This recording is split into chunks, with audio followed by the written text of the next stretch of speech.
शिव पुराण में लिखा है भगवान गणपति को तुलसी न चढ़ाए। तत्रापि तुलसी धन्या देव श्रेष्ठा महामुनि त्यक्त्वा गणेशं सर्वेषां प्रतिदा सर्व कामदः। त्यक्त्वा गणेशम, वैसे तो ये तुलसी धन्य है, श्रेष्ठ है, पर क्या करें, त्यक्त्वा गणेशम, गणेश जी को तुलसी नहीं चढ़ानी चाहिए। जो गणेश जी को तुलसी चढ़ाते हैं उनके साथ अच्छा नहीं होता है, क्योंकि भगवान जो गणपति हैं वो तुलसी से नफरत करते हैं। एक बार तुलसी ने गणपति से कहा कि हे गणपति जी तुम मुझसे ब्याह करो। गणपति जी ने कहा मैं अपना पूजा पाठ करने वाला आदमी, मैं नहीं करूंगा तुझसे ब्याह। तुलसी ने कहा मुझे तुम पसंद।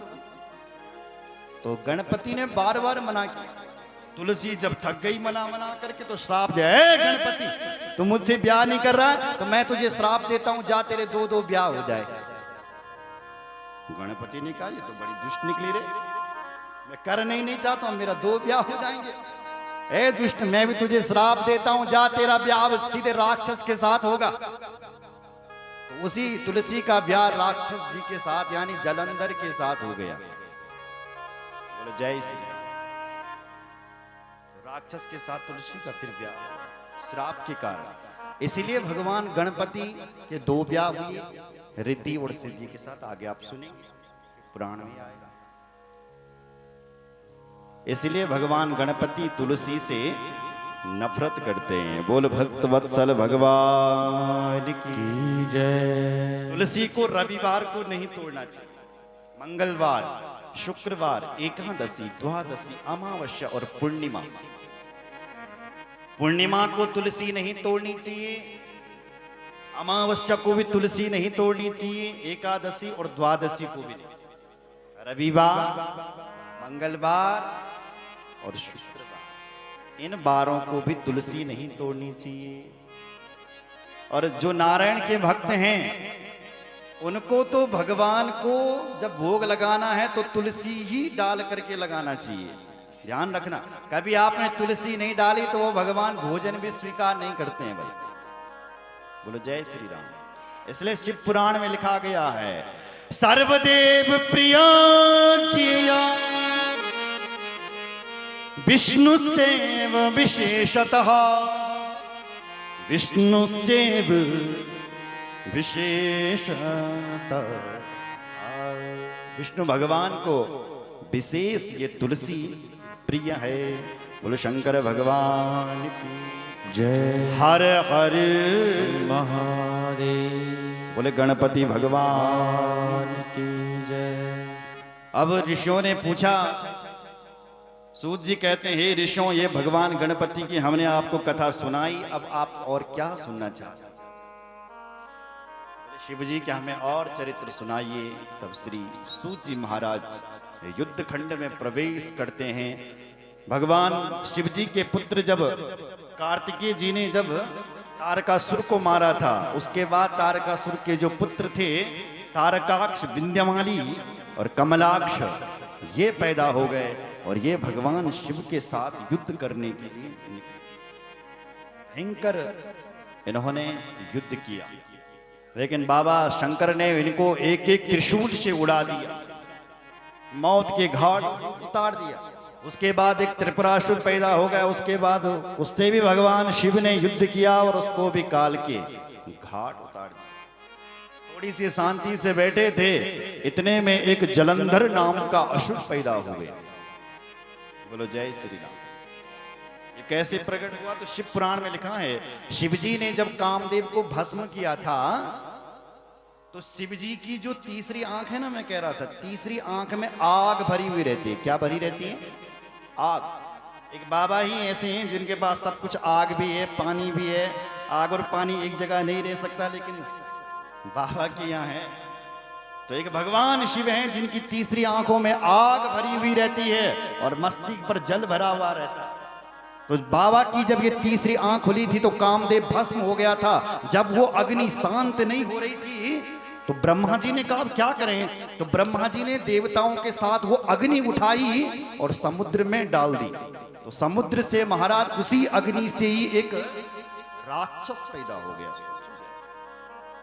यहां लिखा है नेत्राभ्याम विधृतम यस्माद नैनेव जलम ममा तस्मा जलम धरोति हा ख्यातो न भव प्रशो तस्मा जलम धरेति हा।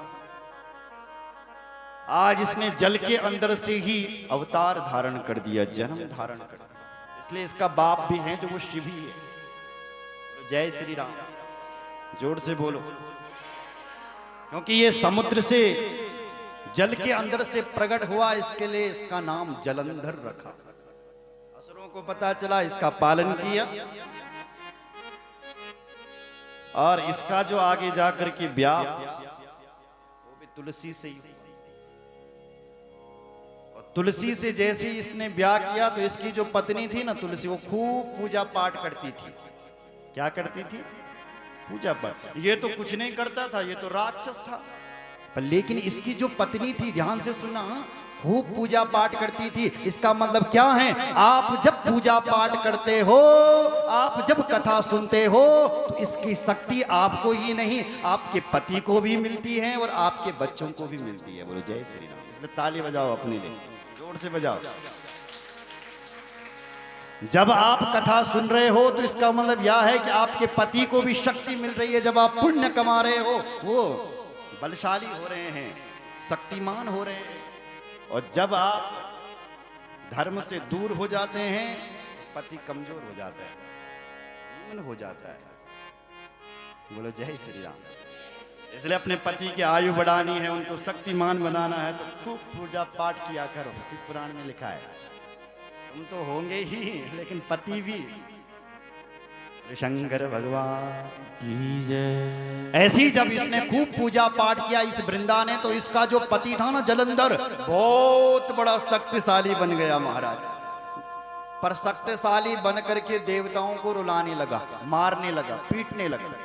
इसका अर्थ क्या है कि जो लोग दूसरे को रुलाते हैं वो लोग राक्षस होते हैं, और जो लोग दूसरे के चेहरे पर मुस्कुराहट देते हैं धरती पर, वही देवता बन जाते हैं। बोलो जय श्री राम। देवता कौन है? जो दूसरे के चेहरे पर हंसी लाता है, मुस्कुराहट लाता है, प्रसन्नता लाता है, वो तो धरती पर देवता है। लेकिन जो दूसरे को रुलाता है वही राक्षस है। तो राक्षस कौन है? ये जलंधर, क्योंकि इसने देवताओं को रुलाने का काम किया, इसलिए ये राक्षस। बोलो जय श्री राम। अब ये मरेगा कैसे? देवताओं ने एक आपातकालीन मीटिंग कर ली। सभी लोग जब तक इकट्ठा हुए आपू में, भला भाई ना मानियो हमन, कौन मारेगा इसको? शिव जी के पास चलो। शिव जी बाबा आप कुछ कर सकते हो? शिव जी बाबा ने कहा बिल्कुल नहीं। क्यों? बोले इसकी जो पत्नी है वो बड़ी पतिव्रता है, और हम पतिव्रता के पति को कभी नहीं मार सकते।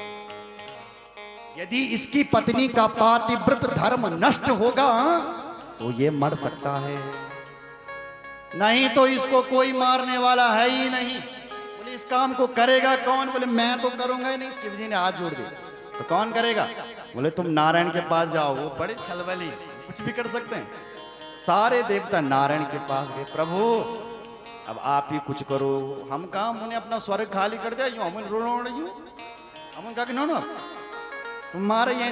भगवान कहते मैं भी नहीं मार सकता। अरे इसके साथ मैं भी युद्ध करने के लिए जाऊंगा तो ये मुझे भी हरा देगा। क्यों? बोले इसके पास तो कोई बल नहीं है, इसकी पत्नी जो है बड़ी धर्मात्मा है, इसके पति को नहीं मार सकता। कैसे होगा? तो भगवान नारायण ने कहा कि इसकी जो पत्नी है उसका पतिव्रत धर्म नष्ट किया जाए तब ये। बोले कौन करेगा? देवताओं ने कहा हम तो कर नहीं सकते, आप ही कर सकते हैं। तो भगवान नारायण ने कहा ठीक है मैं करता हूं। तो भगवान नारायण गए। ये जलंधर तो देवताओं के साथ, देवता चले गए जलंधर के साथ युद्ध करने के लिए। अब ये तो गया था युद्ध करने के लिए देवताओं के साथ, इधर भगवान चले गए इसकी पत्नी के साथ जलंधर का रूप धारण किया और इसकी पत्नी का पातिव्रत धर्म नष्ट कर दिया और उधर जलंधर की मौत हो गई जैसे इसका पातिव्रत धर्म नष्ट। छल कर टारे सुब्रत प्रभु सुर कारज कीन, जब ते जान हो मरम तब शाप कोप कर दे। साप कोप कर शाप कोप कर दे। भगवान ने जलंधर का रूप धारण किया और उसकी पत्नी का पातिव्रत धर्म नष्ट कर दिया। बोले भगवान ने तो गलत किया भाई, ये तो सरासर गलत है। भगवान अधर्म किया भगवान ने। भगवान कहना चाहते हैं दुनिया वालों, जहां से अधर्म को पुष्टि मिल रही हो ऐसे धर्म को तोड़ना भी एक धर्म हो जाता है। बोलो जय श्री राम। दूसरे को नहीं मारना चाहिए, पर जो लोग दुनिया वालों को सताते हैं ऐसे रावण को मारने के लिए भी भगवान कहते हैं मैं धनुष उठा देता हूं। वैसे तो किसी को नहीं मारना चाहिए, पर जब आतंकवादी जब पैदा ज्यादा हो जाते हैं तो भगवान कहते हैं उनके लिए मैं अधर्म का धनुष उठा देता हूं, क्योंकि वो भी मेरा एक धर्म बन जाता है। तो जहां पर अधर्म को पुष्टि मिल रही हो, अधर्म ज्यादा बढ़ रहा हो, ऐसे अधर्म को मिटाने के लिए ये भी हमारा एक धर्म बन जाता है। इसलिए भगवान ने उन देवताओं की रक्षा करने के लिए उसके पातिव्रत धर्म नष्ट कर दिया। उधर उसके पति की मौत हो गई। उसने देखा कि मेरा पति, जब उसको पता चला कि ये मेरा पति नहीं है, ये तो नकली पति है और ये तो भगवान विष्णु है, मेरा पति तो मर गया। जब देवताओं ने उसको सामने लाया कि तेरा पति ये है, ये तो भगवान है। जब उसको ये पता चला कि ये मेरा पति नहीं है, ये भगवान नारायण है, तो उसको भयंकर क्रोध आ गया कि ये मेरा पति नहीं है। उसने भगवान को श्राप दे दिया। सोचो जरा क्या कहता है, जब ते ही जान हो मरम तब शाप कोप कर की। उसको जब पता चला कि ये नारायण है तो बोल पड़ी, ए नारायण तूने मेरे साथ अच्छा नहीं किया है। मैं तो आपको अपना भगवान मानती थी, पर मेरे भगवान नहीं मेरे साथ ऐसा किया। मैं तुम्हें श्राप देती हूं, तुम जाओ और पत्थर बन जाओ। उसी समय वो नारायण भगवान शालिक राम के रूप में प्रकट हो गए। बोल शालिक राम भगवान की। पत्थर के रूप में प्रकट हो गए वो भगवान। सुन रहे? लक्ष्मी मैया आई। सुनो जरा थोड़ा। लक्ष्मी आई कि मेरा पति कहां गया होगा। जब देखा कि मेरा पति तो ढूंढो बनियो डालो, ओह कैन बनाई हो है?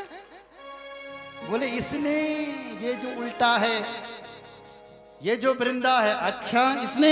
तो माता लक्ष्मी को भी क्रोध आ गया। माता लक्ष्मी बोले, उल्टा मेरे पति को पत्थर बनाती है, तो मैं भी तुझे श्राप देती हूं कि तू जा और तू लकड़ी बन जा। तो वही जो तुलसी थी, वो वही जो वृंदा थी, वो तुलसी बन करके प्रकट हो गई।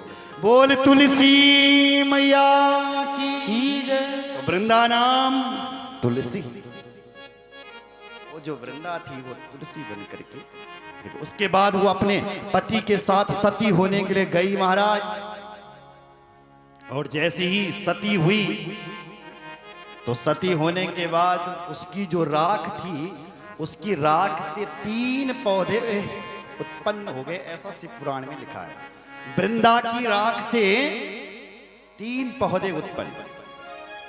पहला पौधा उत्पन्न हुआ तुलसी का, दूसरा पौधा उत्पन्न हुआ आंवले का, और तीसरा वृक्ष उत्पन्न हुआ वो मालती का एक फूल होता है, मालती। ये 3 वृक्ष प्रकट हो गए, तुलसी, आंवला और मालती। कहते हैं गणेश जी के शाप से भी उसको फिर से मुक्ति नहीं मिली। फिर उसका विवाह शंखचूर्ण से हुआ। फिर वहां से भी भगवान शिव ने उसका उद्धार कर दिया। बोले शंकर भगवान की जय। हर हर महादेव। उसके बाद हमारे महादेव थोड़ा चैन से बैठे थे कि कश्यप जी के पुत्र हिरण्याक्ष और हिरण्यकश्यप पैदा हो गए।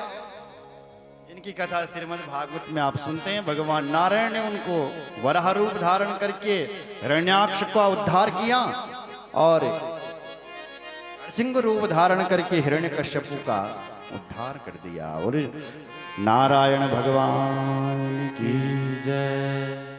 जब तक भोले शंकर थोड़ा चैन से बैठे थे कि एक अंधकासुर नाम का असुर पैदा हो गया।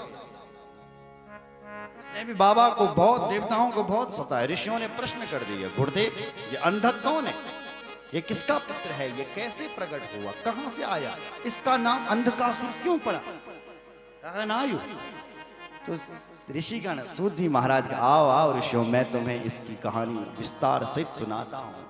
पहले एक भजन करते हैं और उसके बाद हम आपको सुनाते हैं कि कैसा ये अंधकासुर प्रकट हुआ। ये भी शिव जी का ही पुत्र है। आपको आश्चर्य होगा, शिव जी का पुत्र अंधकासुर तो कैसे प्रकट हुआ, ये भी आप ध्यान से सुनोगे जब आप प्रेम से सुनोगे। बोले शंकर भगवान की जय। हर महादेव।